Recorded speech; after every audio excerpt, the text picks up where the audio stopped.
Welcome to ILTV's Israel Daily. I'm Aaron Porras, and tonight's news is presented to you by American Friends of Magen David Adom, Israel's official medical first responders.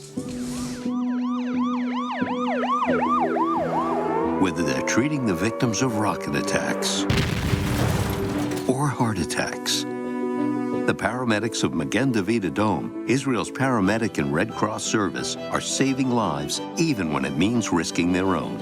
And in Israel's current conflict, your support is more important than ever. Help save a life and support Magen David Adom today. Go to afmda.org/Israel. And now coming up in today's newscast, international authorities call for ceasefire as Hamas and Israel continue to trade blows.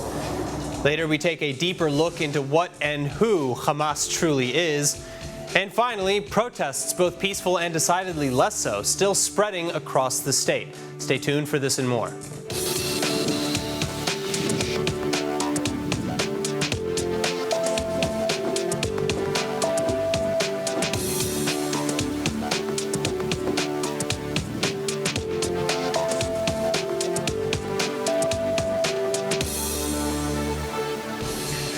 Once again, Hamas and Palestinian Islamic Jihad terrorists firing nearly 100 rockets at Israel overnight Wednesday, and that number only growing through the day. Israel, in the meantime, continuing its operations, allegedly killing over 150 terrorists and destroying more of Hamas's so-called metro system. At least 15 more kilometers, or 9 miles, of the underground tunnel system built by Gaza terrorists destroyed overnight in Israeli airstrikes. IDF spokesperson Brigadier General Hidai Zilberman claiming that the purpose of this and previous strikes is to convince Hamas that its underground metro system is no longer reliable or safe. And Prime Minister Netanyahu, in meetings with security officials, repeating calls to harshly respond to Hamas's attacks, to restore some sense of deterrence, and to stop only when the mission is complete. אני פה בבסיס חיל האוויר בחצירים, קודם לכן במטה פיקוד דרום בבאר שבע. קיבלתי סקירות על התקיפות הרבות שלנו נגד החמאס והג'יהאד האסלאמי. הם קיבלו מכות שהם לא ציפו להם, ואין לי ספק שהחזרנו אותם שנים רבות אחורה. אני מקיים מערכות מצב, מקבלים החלטות. אנחנו נמשיך ככל שידרש כדי להשיב את השקט לכל אזרחי ישראל. ודבר נוסף, אני בטוח שכל האויבים שלנו מסביב רואים איזה מחיר אנחנו גובים על התוקפנות נגדנו, ואני בטוח שגם הם יפיקו את הלקח. Still, despite Israel's aerial campaign hitting dozens of Hamas and Islamic Jihad targets, the rocket fire towards Israeli civilian communities continuing relatively unfazed. Roughly 4,000 rockets fired and counting being shot from the Strip, especially against more southern communities from Sderot and Ashkelon to Beersheva. Israeli defense officials lamenting that Hamas and Islamic Jihad still have more than enough rockets left in their arsenal to continue firing. So far, hundreds of Israelis have been injured and at least 12 civilians have been killed, including children, elderly, and 3 foreign nationals who work in Israel. Then the Gaza Health Ministry, governed by Hamas, for its part, alleging over 1,500 injured and 220 killed, including 60-some minors. Israel, though, maintaining that Hamas hides behind human shields by firing from population centers, adding that most of those killed are members of Palestinian terror groups that Hamas claims are civilians regardless. Also, many Palestinian victims are of errant Hamas rocket fire that fall back into the Strip. Up to 30% of Hamas rockets fail to make it out of Gaza. In any case, the international community is still calling for calm on both sides. France, Egypt, and Jordan, for one, floating a potential ceasefire agreement at the UN after days of collaborations. Now, despite international pressures on Israel and Hamas to agree to a ceasefire, IDF and Israeli authorities maintaining that Hamas started this war, but Israel will end it. That is to say that Israel will not stop until Hamas learns its lesson. But what exactly does that mean? Here to discuss, international relations expert at Jerusalem Institute for Strategic Studies and former head of the Foreign Relations Directorate to the National Security Council in the Prime Minister's office, Miki Aronson. Miki, thanks so much for being with us. When will it be enough? What is Israel's end game in Gaza? Because we're hearing, for example, from Major General Aaron Haliva, who says that if he had to say something, 5 years of quiet minimum would be successful. Is that our metric, quiet? I don't remember 5 years of quiet. There was constant shelling of the south. It was never an existential threat to the state of Israel. but the south is part of Israel. So I can't say there was quiet. What I think is that it has to be, the decision to stop has to be unilateral. First of all, because if an agreement to stop is reached through the United Nations Security Council, as some international players have been suggesting, we don't know what the outcome will be. Because a decision, according to the United Nations Security Council, is something that is negotiated. And there is bargaining going on between the US, between Russia, China, and we are not sure that our interests will be preserved completely. Another option is to reach a decision to demilitarize Gaza. But who would enforce it? Who can enforce demilitarizing Gaza? Hamas. We don't trust Hamas. We can't trust Hamas to keep its promises. We remember the agreement that was reached, the understanding that was reached after Operation Protective Edge. Part of the agreement was that they will stop smuggling weapons and into Gaza, and they will not rebuild military infrastructure. And this was in return for Israel agreeing to assist, to accept civilian infrastructure rebuild. And they did not keep their word. I don't believe them. I don't think we can trust them to reach an agreement. So again, the question comes back to Israel and how far Israel plans to go right now to end this conflict. Energy Minister Yuval Steinitz from the Likud, for example, he's saying that he prefers a unilateral ceasefire, as you mentioned, over a deal with Hamas. But he added that disarming Hamas is the goal and that a temporary takeover of Gaza might actually even be necessary to achieve that. Do you agree? Yes and no. Yes, it has to be unilateral. No, I don't believe in going into Gaza. I don't believe we can disarm Hamas. I think it's going to be a long war of attrition. We have to unilaterally stop. And every single time Hamas breaches the ceasefire, every single time we have to hit back. And we have to initiate. We also have to initiate an effort to weaken Hamas.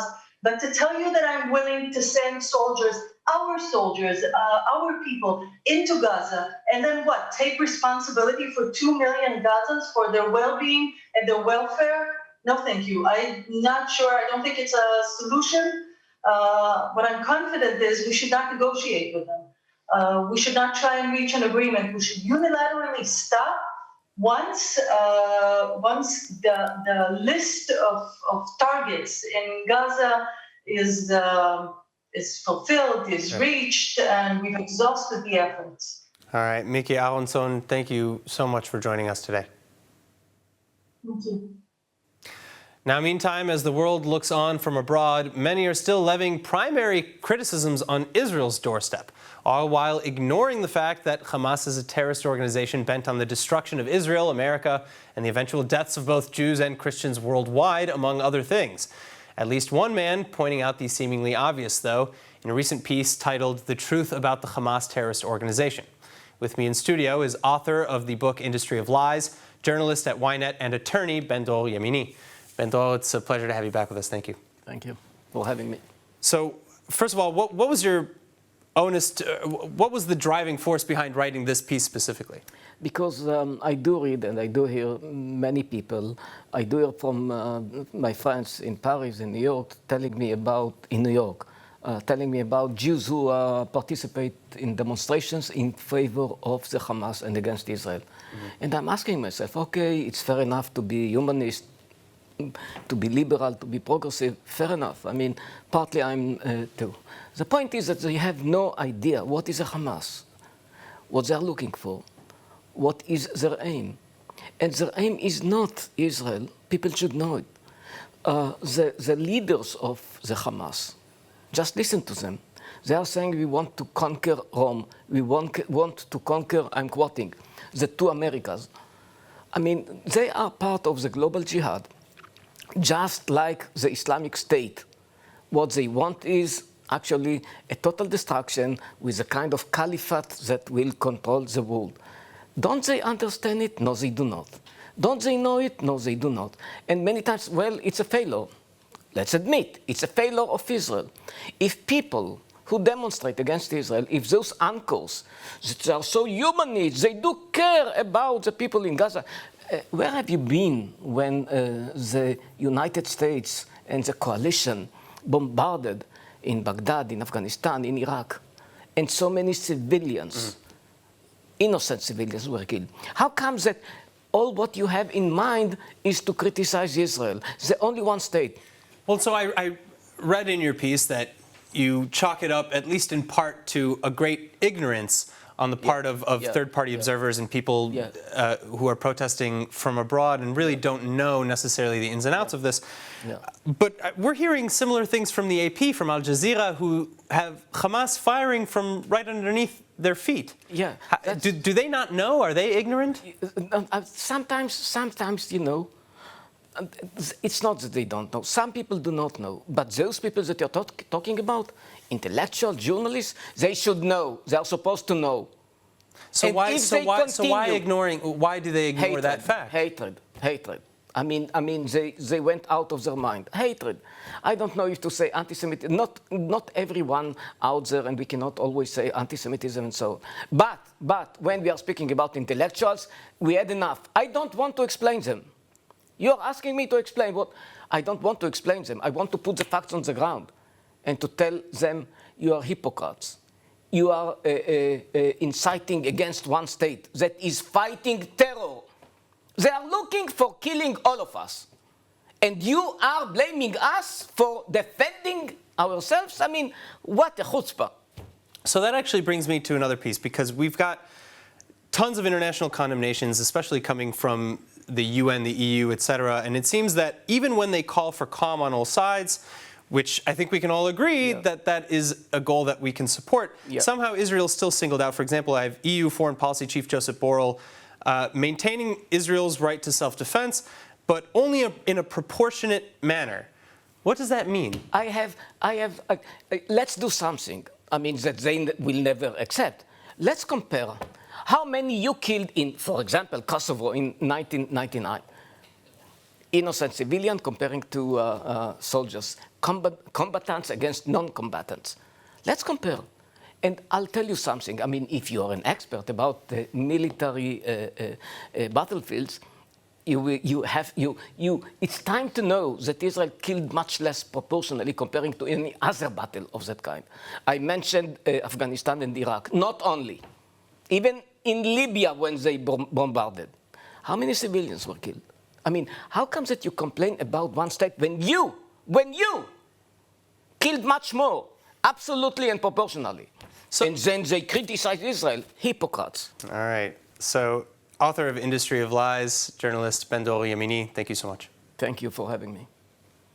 Moving on, in the collective effort to help and protect Israeli civilians living in communities most affected by Hamas's rocket fire, Yad Vashem Ramit is sending aid to the front lines by the truckload. And here to tell us more about it, Danny Gurvitz, resource developer for Yad Vashem Ramit. Danny, thanks so much for being with us. Now, Yad Vashem Ramit has been doing its part to help in the midst of this rocket fire. Tell us a little bit about what that mission is. First of all, thanks for having me on, Aaron. Yad Vashem Ramit in peaceful times delivers 10,000 food baskets a week to Israel's poor and needy. But very often, as we all know, living in this neighborhood of the world, there are other emergencies that Yad Vashem Ramit has to contend with, and one of them are military operations that seem to find themselves in the south.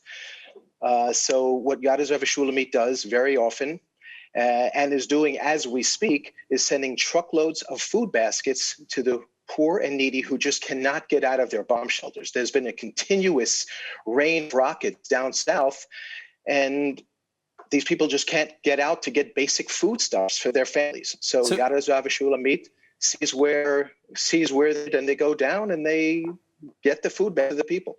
So again, if you could speak to why this assistance is so critical, because I mean, you make it sound like food is not getting to the south. Is that the case? Well, I would say that food is getting to the south. I don't think that any of the major food suppliers in Israel have stopped shipping down south. You would hear about that probably before even of the rocket fire. But what the problem is that people can't leave their bomb shelters because of the continuous rain of rockets that are going on down south. You just can't leave. I mean, that's very, very hard to us to understand. Me in Maladamim, you in Tel Aviv, but it's just constant. So people don't want to or are afraid of leaving their bomb shelters. So we can go down and bring a lot of the food to the poor and the needy who just can't get out of the bomb shelters.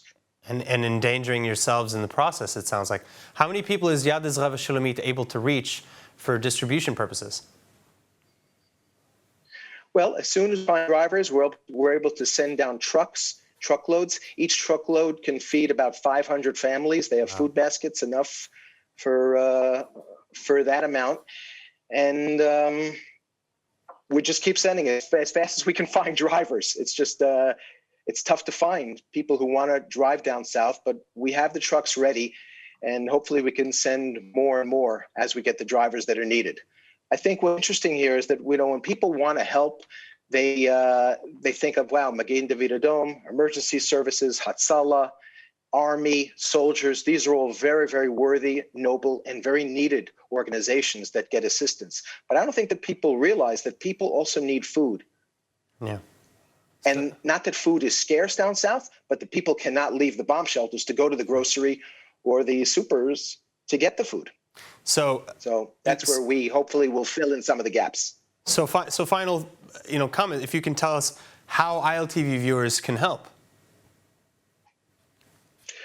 Well, I think there's a link down there, and everyone who's concerned about Israel, who wants to help, we would love for them to sponsor a food basket per family. I mean, there's no end to the amount of people that needs this. We're serving Netivot, Sderot, and Ashkelon, but there are many other cities that are in need of these emergency food baskets. So however many drivers we can find and however many food baskets are sponsored, we can get it down there. So we have the infrastructure. Yad Vashem Ramit is very well versed in getting food out to poor and the needy. And all we have to do is just get a little bit of assistance from our viewers out there. That would be wonderful. And drivers that can help us go down south and distribute the badly needed food. All right, so you heard it here. Danny Gervitz from Yad Vashem Ramit, feeding the needy, the most needy in Israel right now. Thank you so much. Thanks for having me on, Aaron. Returning now to the West Bank and various communities in Israel like Ramle, Aker, Jerusalem, Yafo, and Lod, coexistence rallies and cleanup efforts are seemingly overwhelmed, unfortunately, by the number of violent clashes and continuing terror attacks. This including shooting attacks, stabbing attacks, car rammings, arson, and violent mobs targeting homes and individuals alike. With me to discuss, foreign media spokesperson for the Israel Police, Mickey Rosenfeld. Mickey, thank you so much for being with us. Let's talk numbers. How many arrests have been made? In what cities have most arrests been made, and for what? Israeli police activities are continuing in all areas of the country as of now over the last 10 days of disturbances and violence that have taken place, basically from the areas of Akko in the north down to the Wadi Ara, central part of Israel towards Ramle Lod and down into Beersheba. Israeli police, including their operations with the large task force of border police units, have made over 1,050 arrests and have responded to incidents that have taken place where, unfortunately, Israeli Arab communities and people have taken to the street and have attempted to attack our police officers. We've had more than 256 police officers that have been injured in the violence, which has been directed exactly and totally against them. Our units were up against several serious incidents, including petrol bombs that were thrown at our officers. We also saw shots that were fired at our officers, and our units carefully worked tactically on the ground in order to respond to all of those incidents that took place on a wide scale. So what can you speak specifically maybe about what police and Israeli Defense Forces are focusing on and how they're working to de-escalate as well as to restore order? We're working on two levels at the moment. The first level is to have enough units and officers in the different places across the country. We've geographically looked around the different areas to make sure that our units are mobilized. At the same time, where we're responding to incidents that are taking place, and mainly during the evening from 5, 6 onwards, in and around the different Israeli Arab towns. We're also speaking and discussing to the leaders of the different areas and the communities, to the mayors as well, to try and calm the situation down, get the message out to the public not to take to the streets. Our units are responding whenever there are any types of incidents that are taking place. No differentiation, whether it's the north or the south or even Jerusalem.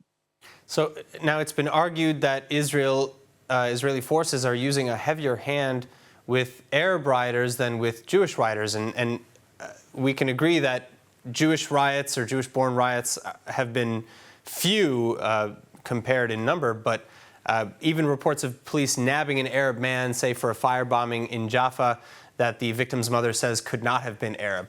Are police or security forces using an even hand, do you think, against all riots, Jewish and Arab?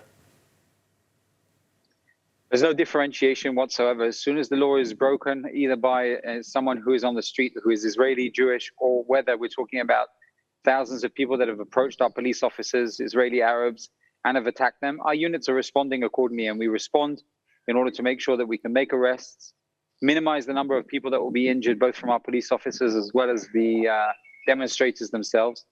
And as far as we're concerned, we're looking ahead in terms of what needs to be done over the next 24 to 48 hours, including in the area of Lod, where there is a full curfew taking place in order to prevent larger scale incidents from happening. Let's not forget, until now, unfortunately, both one Israeli man was shot and killed by a number of protesters, and also an Israeli man who was stoned to death and passed away just yesterday. All right, Mickey Rosenfeld, thank you so much for joining us today. Thank you very much. In other news, while riots continue across Israel, large sections of the Arab-Israeli public are organizing peaceful protests and strikes as well. And whether you agree with their positions or not, I for one agree with their method of protest as opposed to the lynchings and indiscriminate attacks perpetrated by other mobs. Chana Rifkin with the story. Arab workers across the state of Israel organizing a strike on Tuesday in protest against Israel's military campaign in Gaza, as well as against recent disputes in Jerusalem. And the strike, initiated by the Arab High Follow-Up Committee, urging all Arab activists to stand at the entrance to Arab communities and try to convince locals not to go to work.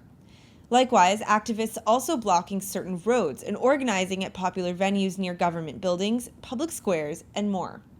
The strikes hitting all business industries except for private education. Finally, while some protests did turn violent with pipe bombs and tire fires reported, most scenes were perfectly peaceful. يجب زي ما قلت علينا كلنا كشباب إن نضرب نتوقف عن العمل لمدة يوم واحد على كل شيء عشان نصنع بعض من التأثير في القدس وفي البلد ومش راح يضر حدا يوم واحد من الإضراب ولا أسبوع من الإضراب وما حدا راح يموت جوع بلا مؤاخذة.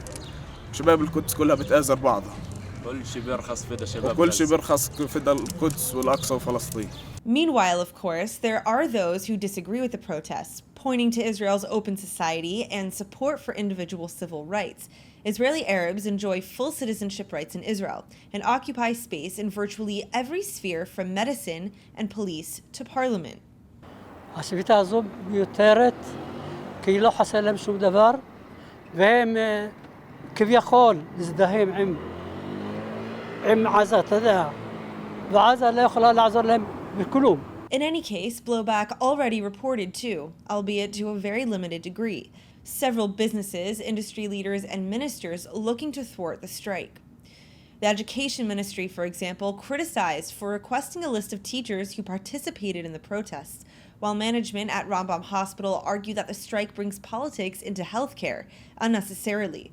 Rambam adding that the strike doesn't even comply with labor law, as strikes can only be called by workers' organizations and must be submitted as part of a labor dispute 2 weeks in advance. Finally, elsewhere, several strikers being fired illegally, participants being let go without receiving a hearing to outline reasons for dismissal and provide opportunity for appeal, as required by Israeli labor law. Still, again, most companies choosing to ignore the one-off absences, saying a strike of this magnitude doesn't warrant cutting off a person's source of income as a first step. All right, that is it for today's news. Today's exchange rate is 3.25 shekels to the American dollar and 2.7 shekels to the Canadian dollar. Finally, for the latest updates and news from ILTV, please like ILTV on Facebook, follow us on Instagram, and subscribe to our YouTube channel as well as to our newsletter at iltv.tv. I'm Aaron Porras. Be well, and thank you so much for watching.